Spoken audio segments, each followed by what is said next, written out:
On Friday, May 19th, 2006, the graduating class at commencement ceremonies at the University of San Francisco stood and gave a long, sustained applause and cheers for 11 old men who played football a lifetime ago.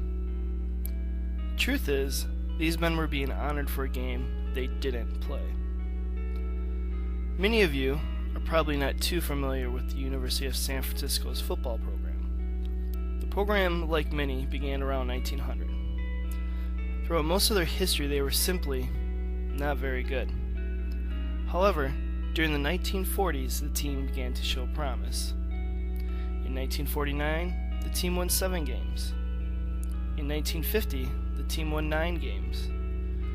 In 1951, the University of San Francisco Dons went 9-0 during its regular season. The Dons were so dominant that year that they beat their opponents by an average of margin of 33-8. The team, which was highly ranked, was looking forward to playing in a New Year's Day bowl game to showcase their talents.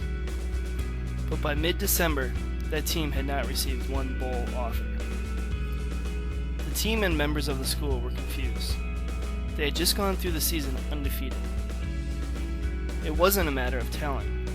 The team boasted the nation's leading rusher, 8 future players who went on to play 10-plus years professionally, 3 future Pro Football Hall of Famers, a feat which no college football team in history has ever accomplished.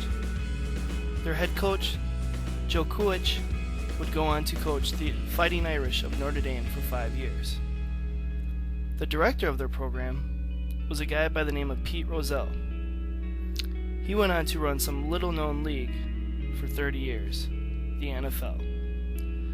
So again, it wasn't a matter of talent, but it was a matter of race. The team also boasted 2 African-American players, Ollie Matson, who would go on to a Hall of Fame career in the NFL, and Burl Toller, who would go on to be the number 1 pick in the 1952 draft.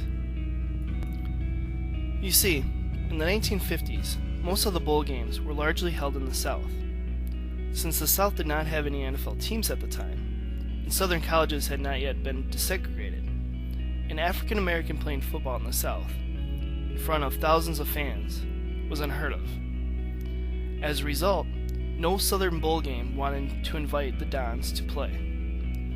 However, 1 week later, the Dons received an invitation from the Orange Bowl in Miami. The bowl committee had one stipulation, though, that the team leave behind and play without their 2 African American players.